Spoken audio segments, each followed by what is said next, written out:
guys, Swansea away this year, back again for another video, and today I'm going to be doing your guys' unpopular opinions on Swansea City. So I've asked people on Instagram and Twitter to send me in your unpopular opinions, and I'll be just giving my opinion on what your opinion is. No right or wrong answers, but I've seen a few very questionable ones, let's say the least. But hopefully you guys enjoy. Please hit the like button, comment, subscribe, and let's get into this. So starting off with Twitter, SCFC_Jack has said Mackay burst into Selena. So he's obviously saying Mackay's better than burst into Selena. I'm not gonna lie, I'm gonna disagree with you there, mate. I know Selena's one of the best of seasons, but we've seen the Graham Potter how well he can do when he's on confidence and playing in the right team. Mackay, I think he's a very inconsistent player, similar with Selena this season, to be honest. But I think Mackay's level is a bit below Selena's, but I still think Selena's the better player. Next one is Rodon The Rock says Matt Grimes is by far our best player. Now, I guess I was a bit unpopular because you've got Andre Ayew and stuff like that, but I can see where you're coming from, to be honest. I'm obviously not going to agree because we've got Ayew, but I definitely agree that Grimes is one of our best players. Because majority of the chances going forward come from Matt Grimes bringing the ball forward from midfield. He's a very good player. He can tackle, he can cross as well. So I agree with you. At the start of the season, I think he was a bit poor, but since then he's got back up to his normal standards. So yeah, Matt Grimes is a very good player for us. Kai Hopkins 15 says Jordan Garrick is far too overrated. Disagree with you, Kai, good mate of mine, but I think Garrick is a very young player. I think he's proven himself so far in the first team, coming off the bench and scoring a few goals now and again. He's obviously had a few assists as well. I don't understand what you mean by overrated. I don't think anyone overrates him, to be honest, because we know what he can fulfill. I think he's got a very bright future, and hopefully his future can be with the Swans. Al_Shank_your dad says Cabango is a better player than Rodon. I don't really understand how you can say that, especially when Cabango kind of struggles playing the ball out from the back, and Rodon is probably one of the best ball contributors from the back.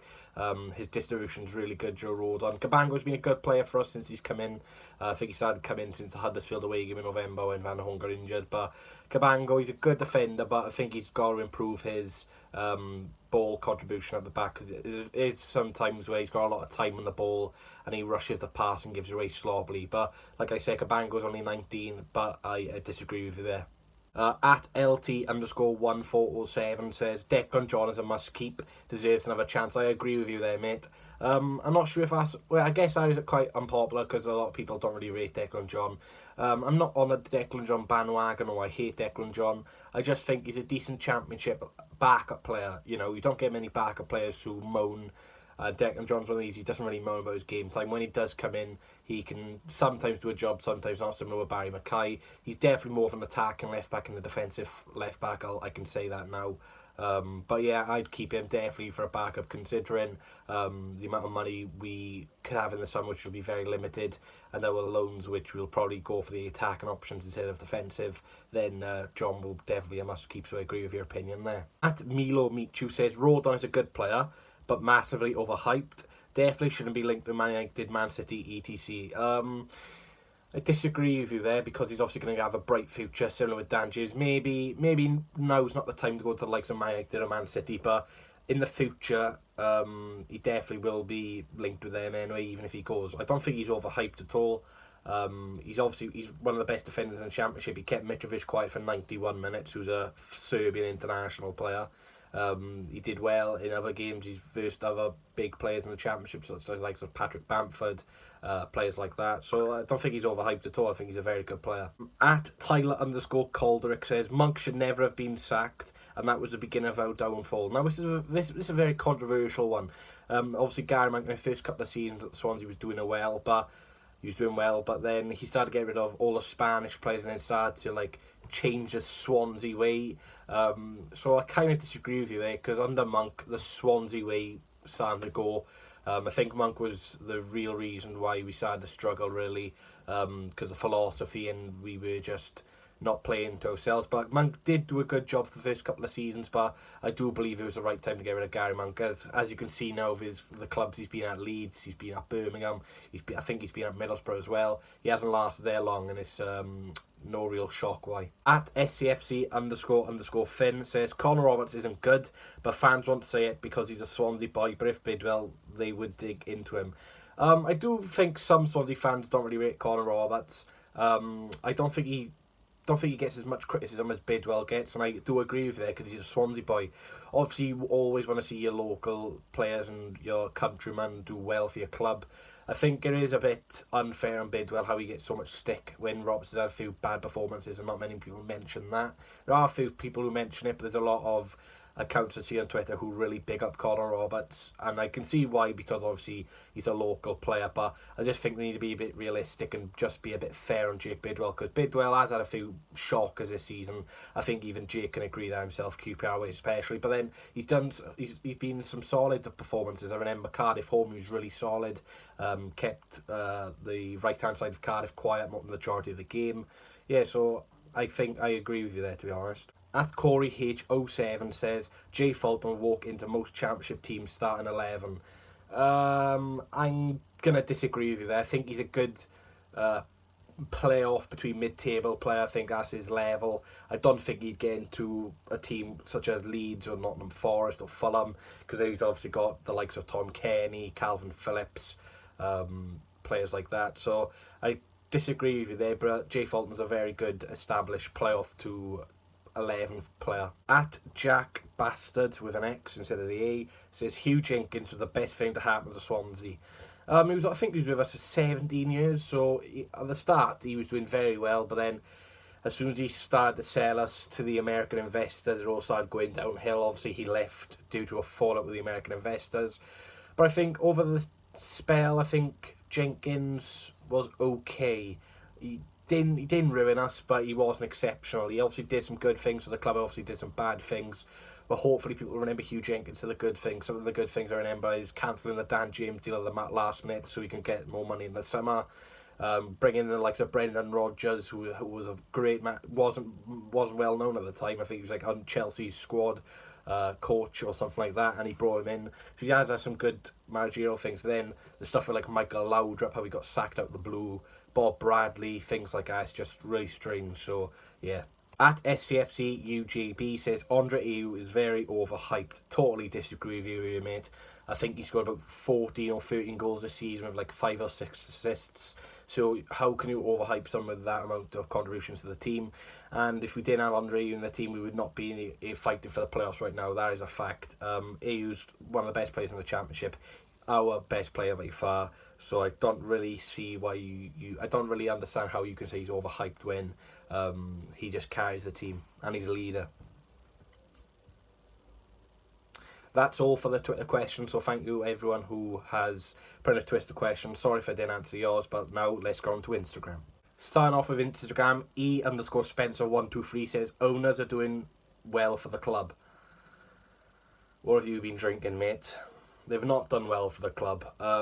They've invested some sort of money, but then they've made more profit than loss. Trevor Birch was saying the other day that he's begging the fans not to refund because of the situation we're in. Well, surely the 27 shareholders can help with that. You know, the majority of them are multi-millionaires or got big businesses. So why are you asking the fans not to take refunds when you've got 27 owners? You know why, don't you? Because they don't care. They simply do not care about the club. Next few years, if they don't sell up, it could be difficult for us because we're in a bad situation as it is now. And that's why we're selling all the big players, and then we sell the big players, and the people will blame Cooper for selling them when he's not in charge of transfers. So it's an interesting one, but they've definitely not done well for the club. Some of the signings they've made is a joke, and I think I was reading last year that I think it was Jason Levin already signed the Leeds deal off without acknowledging any of the staff or Hugh Jenkins at the time. So sorry, Toby Wills 07 says Norton's one of our best players. I don't think this is unpopular, to be honest with me. I think a lot of people recognise Cal Norton now. It's very good. I do agree, he's definitely one of our best players. He showed it this season. He's kept Connor Roberts at the team. I don't think he'll be here next year, though. His contract's up in the summer, which will be a big shame. There's a big chance of Connor Roberts. Swans.fp says Cabango and Rodon are a better pairing than Rodon and Van der Horn. Disagree with you, mate. Rodon and Van der Horn is a very solid defensive partnership, probably one of the best in the league. Van der Horn and Rodon are both very good ball-playing centre-halves. They're both very strong, both very tall in the air as well. And I think they've got a bit more physicality than, Van der Horn's got a bit more physicality than Cabango. I understand where you're coming from because Cabango and Rodon have done well, but I still think Van der Horn's a massive upgrade on Ben Cabango at the minute. Swans _on_Tor says Nathan Dyer has had a better Swans career than Routledge. It's an interesting one because both of them have been at the club for a long time. Obviously, Dyer did go to Leicester for one season, obviously won the Premier League. I'm going to disagree, I think. I think Routledge has had a better career. I know Dyer scored a couple of goals in the cup final, but I think Routledge's more involvement around the team now than Dyer just shows his class above Dyer. Both players were really good for us, I think, but I just think because Routledge is still in the team now at the age of 35 and Dyer's like 33, I think that just shows how good Wayne Routledge is. Risa says Jake Bidwell on his day is our far best player. I'm not sure if you're joking there, mate, but I'm going to take it literally, and I've got to disagree. Bidwell has some okay games. He's a pretty average championship fullback. You know, he does the job one week and might not do the job the next week, but I don't really... He's okay. I think we can have an upgrade, but obviously with our situation, Bidwell is okay at the minute, but he's definitely on his day not our best player, especially when we got the likes of Matt Grimes, Joe Rodon, Andre in the team. Dylan Reese 55 says Barry Mackay is very underrated. It depends what the word underrated means. I wouldn't say he's underrated. I'd just say he's capable of potential.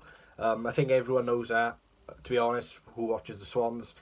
His performances are it's strange to comment really, because one week he can do well. For example, Sheffield United away, first game of the season, he had man of the match, and then fast forward 3 or 4 months, he wasn't even getting to the bench. So it just says a lot about Barry Mackay. Sometimes he wants it, sometimes he don't. So I think he'll be a decent squad player though. Ori _Hansford said Peterson is better than Selina. I think Peterson has... You can't really compare the two, to be honest, mate. Both of them are in different positions. I know Selina's been playing on the left-hand side, but he's a central attacker midfielder. Peterson's more of a left mid, so I can't really comment on that too much. Ridian Evans 15 says Jan Danda is underrated. I do agree with this, to be honest. I wasn't a big fan of Jan Danda, but he's changed my mind, to be honest. I've seen some of his games this season. Derby at home, really good goal, coming off the bench. He's made a lot of other impacts as well, so I think he can have a big season next season. Say that twice then, but no, if Selina does get sold this summer and Gallagher does not return, I think Jan Danda will be the main starting player, and I think he'll have a big chance to prove himself. 148 Joshua Corbett says Cooper is the right man to take us forward. I agree with this, to be honest. Some people calling Cooper out, which is absolutely ludicrous after one season. You know, he's not the most experienced manager in the world, but you know, we should be giving managers chances. We're in the Championship. We're highly unlikely to go down. We've got a small possibility of getting the playoffs, but at this moment of time, Sun City are a mid-table Championship club, and it's hard for us to say that, but we are. We obviously want to be challenging more and more, but we can't keep on getting rid of managers every year or letting managers go to Brighton, for example. We've got to keep with a manager and build and progress, and that's what I hope Steve Copeland could do, so I can agree with you there. E-Boy1123 says, fan base is awful, crap atmosphere, only selling out because of the South Wales derby. Oh, you've done yourself here, pal. First of all, you're a Cardiff fan. I'm going to show on the screen now is your Luton home crowd. Our smallest crowd is 8,000 and yours is 4,000. And you know, Ben Wilmot, mate. So you know, talk to me when you can sell out a South Wales derby, because selling out a South Wales derby isn't for some. Sam _DP3 says Van der Horn isn't as influential as everyone makes him out to be. Ben C and Joe are our best centre-backs. I've already kind of answered this question, but again, I disagree. I think Van der Horn's one of the most influential players. He did well last season. He hasn't had the best of seasons as he did last year, but I still think he would be a massive impact on the team. But Cabango will be a good player for us next season. Lou.ccfc says, popular opinion, Swansea is shite. Speak to me or reply to me when you can score a goal in the South Wales derby. Got him! Got him! How many goals have you scored in the South Wales derby this season? How many wins have you had in the South Wales derby this season? How many sellout crowds have you had in the South Wales derby at home this season? You know, facts are facts. Morgan W03 says Woodman ain't really that good. Disagree. I think he has had a few shaky moments this season, but you've got to remember he's a young goalkeeper. He's not really played at Championship level, which is probably his highest level. You can kind of maybe say Scottish Premier League, but you don't get as much physicality in the Championship as you do in the Scottish Premier League. I disagree with that. I think he's been very good for us. He saved a lot of penalties this season.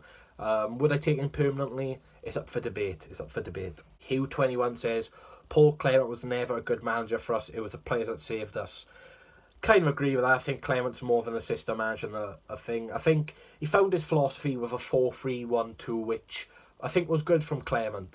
First couple of months he was working well, but we did get a bit lucky towards the end, I do assume. And then next season, then because it was a fresh season, he didn't really have many ideas and it just collapsed. So I think for the season we stayed up, I think he was good. But then when he was took into a full season, he struggled. And we've seen that at Reading as well. Jake Brayley says, Byers, Fulton. I disagree again. I think Fulton's much more of a better defensive player. I think Byers... The thing is, you say I was going to say Byers is a more attacking player, but then Fulton gets more goals. But I like both players, but I just think Jay Fulton is more influential on the pitch. Going into the last couple here then, Lou__03 says Tom Carroll wasn't that bad. He wasn't a player who would put a tackle in. I think he was more of a... It sounds strange, but he's more of a Premier League player than a Championship. And the way I say that is the Championship's more physical, and that's not Tom Carroll's type of game. In the Premier League, he was okay. He scored a few goals for us. Obviously, he used to play for Spurs as well. But we just didn't really see the best of Tom Carroll, especially in the Championship. Someone says keep him phenomenal, so I'm going to scribble his name out. He says Andre Ayew isn't always criticised when he should be. Interesting one. I think he needs to work in his defensive work rate, especially when Connor Roberts is playing.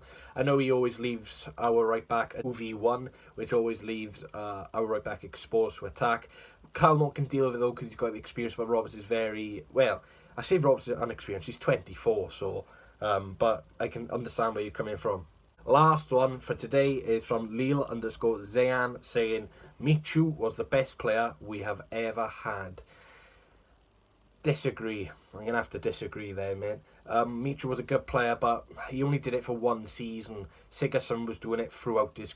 Sigurdsson's done it throughout his career. I know he's starting to slow off for Everton now, but, you know, Michu wasn't really heard of until he came to us. I know he's banging her in for Real Oviedo, but he still wasn't spoken about, and I think we were one of only a couple of clubs who were after him. So Sigurdsson, for the price we got for him and the amount of goals he had and the amount we sold him for, it's got to be Gylfi Sigurdsson, in my opinion.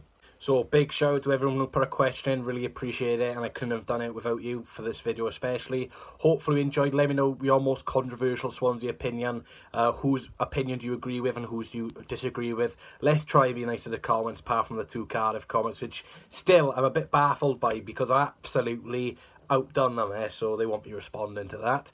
But no, thanks for watching. Leave a like, comment, subscribe. I need one more chance. Oh, baby, let me show you.